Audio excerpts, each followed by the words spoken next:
अस्सलाम वालेकुम and welcome to the show. आप देख रहे हैं प्रोग्राम आपकी बात। मैं हूं इर्तिजा, मौजूद हूं इस वक्त पीपल्स सेक्रेटरीट कराची में। इस कड़ी का एक प्रोग्राम हमने कल किया था 90 से, जहां से हमने वो तमाम गुफ्तगू आपको सुनाई जो कि मौक़िफ़ था मुत्तहिदा कौमी मूवमेंट का, क्योंकि एक 2/3 अक्सरियत जो थी वो इस वक्त पाकिस्तान पीपल्स पार्टी के पास नहीं है वफाक के अंदर। हुकूमत से अलहदगी का ऐलान किया MQM ने। हमने कल ये तमाम बातें आप तक पहुंचाई थी। आज हम मौजूद हैं पीपल्स सेक्रेटरीट में बात करने के लिए पाकिस्तान पीपल्स पार्टी के रहनुमाओं से कि ये अलहदगी दरअसल इसके पीछे क्या वजूहात हैं। 2/3 अक्सरियत से हाथ धो लेना और एक सीट का मसला, कश्मीर के इलेक्शंस और दीगर जो कैफियत जो सिचुएशंस चल रही हैं करंट गवर्नमेंट के साथ, आज तक उन्होंने क्या किया, किस तरीके से अपने आप को प्रूव किया कि एक बहुत अच्छी गवर्नमेंट है या प्रूफ नहीं किया। मेरे साथ शरीक गुफ्तगू रहेंगी शर्मिला फारूकी साहिबा, आप रहनुमा हैं पाकिस्तान पीपल्स पार्टी की। मौजूद उनके साथ फरजाना बलोच साहिबा, आप प्रेसिडेंट है women wing Karachi division Pakistan Peoples Party की। और वो तमाम लोग जो अवाम कहलाते हैं या वोटर्स कहलाते हैं, they are all here. Office के स्टाफ भी हैं इस सेक्रेटरीट के अंदर, वो तमाम एक्टिविस्ट भी मौजूद हैं कि जो काम करते हैं, क्योंकि वो तमाम लोग अपनी अपनी राय रखते हैं। बात शुरू की जाएगी शर्मिला फारूकी साहिबा से। ये मुझे बताइए कि इससे पहले कि हम गुफ्तगू करें कि इल्हाक टूट गया, इत्तेहाद टूट गया, MQM एक मरतबा फिर अलग हो गई, ये तीसरी मरतबा कंसेक्यूटिव हुआ इस गवर्नमेंट के साथ। सबसे पहले हम बात शुरू करते हैं कि पाकिस्तान पीपल्स पार्टी के ऊपर चार्टर ऑफ डेमोक्रेसी से मुंसलिक बेशुमार इल्ज़ामात लगाए गए, चाहे वो नून लीग हो, फजल रहमान हो, MQM हो या काफ लीग हो, सब ने लगाए। तो आज आप क्या समझती हैं कि चार्टर ऑफ डेमोक्रेसी क्या बाकी है या इसका खात्मा हो चुका? इर्तिजा, देखिए, चार्टर ऑफ डेमोक्रेसी में सबसे जो अहम शिक थी वो ये थी रिकन्सिलेशन की मफाहमत की, जिसके ज़रिए हमने तमाम जमातों से इत्तेहाद किया और चार्टर ऑफ डेमोक्रेसी की कोई 32 शिकें थी, इसमें से तकरीबन सारी उस पर हमने अमल दरामद किया। कि नून लीग जो हमारी सबसे बदतरीन सियासी मुखालफिन थे, उनसे भी हमने दोस्ती का हाथ बढ़ाया और इत्तेहाद हमने उनसे खुद नहीं तोड़ा, उन्होंने खुद हमसे तोड़ा। और आज पंजाब में वो 62% हिस्सा संभाल के बैठे हुए। पाकिस्तान पीपल्स पार्टी ने कितनी मरतबा इत्तेहाद किया आपके ख्याल में? और पाकिस्तान पीपल्स पार्टी की जानिब से इत्तेहाद नहीं तोड़ा गया, मगर जो लोग आकर मिले, जिन्होंने अपने आप को कोalition में शामिल किया, वो एक एक करके अलहदा होते चले गए।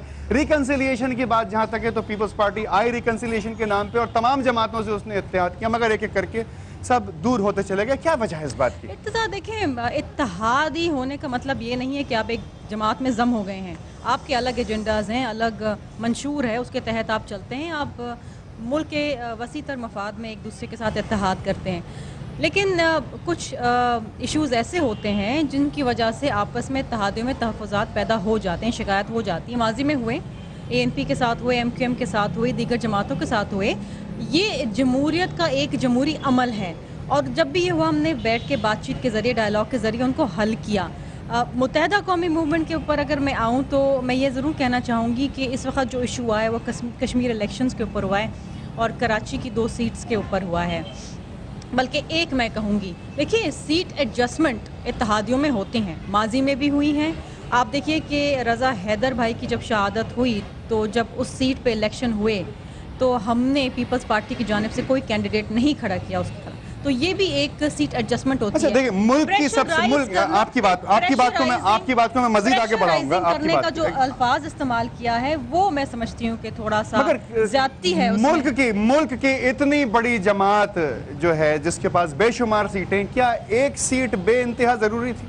मेरा ख्याल है कि बात यहाँ एक सीट की नहीं है, क्योंकि जब बड़े भाई की हैसियत से, बड़ी जमात की हैसियत से हम किसी से हाथ मिलाते हैं, दोस्ती करते हैं, तो कोशिश करते हैं कि मैं थोड़ा सा पीछे जाना चाहूँगी, इस एक सीट को हटा के थोड़ा सा पीछे जाना चाहूँगी।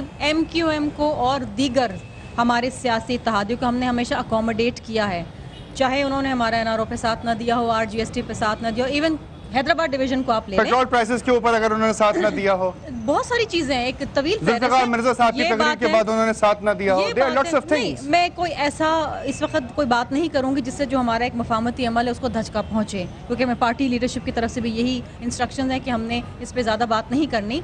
लेकिन बात ये है कि ये नहीं है पाकिस्तान के 18 करोड़ लोग, पाकिस्तान के 18 करोड़ लोग इस वक्त की बात सोचने पर मुझे एक बात करने दें, कंप्लीट करने दें। क्या एक सीट की वजह से इतना बड़ा इत्तेहाद ٹوٹ گیا؟ ہم نے کسی کو اپنی صفوں سے خارج نہیں کیا، ہم نے یہ دوستی نہیں توڑی ہے.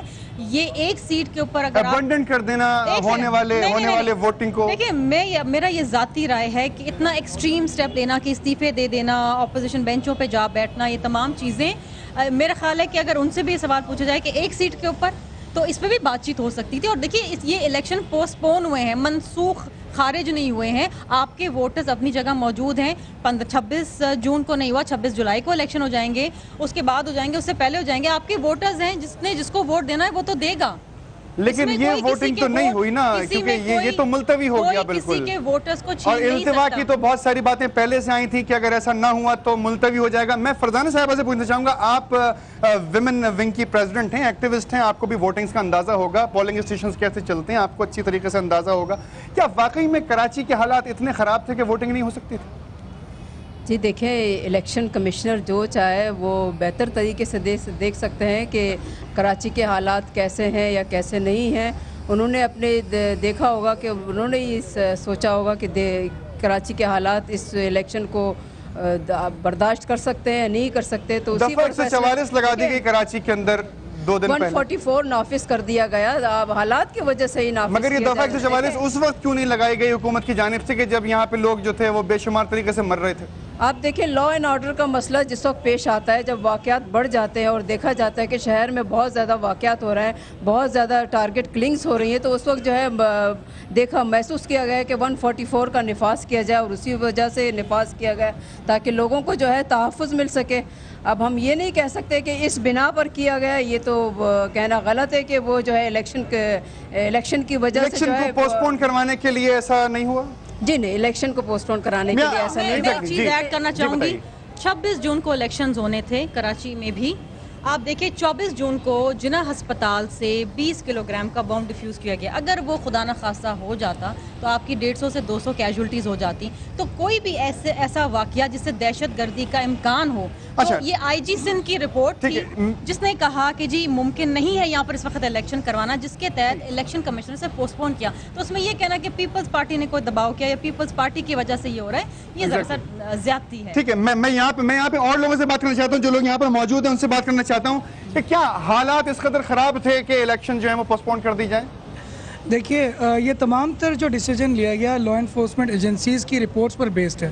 اچھا، وہ تمام محب وطن لوگ جو ملک کے اندر ایک اچھی ہم آہنگی کی فضا کو قائم رکھنا چاہتے ہیں، ان تمام لوگوں کے ان ایجنسیز کی رپورٹس پر کیا گیا. اچھا دیکھیں، سب سے امپورٹنٹ بات جو اس وقت یہاں پر 18 کروڑ لوگ انتظار کر رہے ہیں اس سوال کے جواب کے لیے کہ کیا آپ لوگ یہ چاہتے ہیں، کیا پاکستان پیپلز پارٹی چاہتی ہے کہ یہ اتحاد دوبارہ سے ہو جائے؟ بالکل ہم چاہتے ہیں. ملک کے وسیع تر مفاد میں کراچی اور اہلیہ آپ چاہتے ہیں، آپ کے خیال میں آپ کیا کہنا چاہیں گے؟ یہ اتحاد دوبارہ سے ہو جانا چاہیے ایم کیو ایم اور پاکستان پیپلز پارٹی کے بیچ میں؟ بالکل ہونا چاہیے. کیا طریقہ کار ہوگا اس کا؟ میں بالکل آپ سے بھی ڈسکس کروں گا. جی، کیا طریقہ کار ہوگا، کچھ بتا سکتے ہیں؟ سر دونوں پارٹیز کو جو ہے وہ مل بیٹھ کے معاملات کو حل کرنے چاہیے، اور پیپلز پارٹی نے مگر دونوں پارٹیز کے بڑے جو عہدیداران ہیں وہ اس وقت ایک ہی شہر کے اندر موجود ہیں، کیا وہ ڈسکس نہیں کریں گے؟ سر پیپلز پارٹی نے ہمیشہ سے جو ہے مفاہمت کی پالیسی کو آگے لے کے چلیے صدر صاحب کی ہدایت پہ، اور پیپلز پارٹی کوشش کر رہی ہے.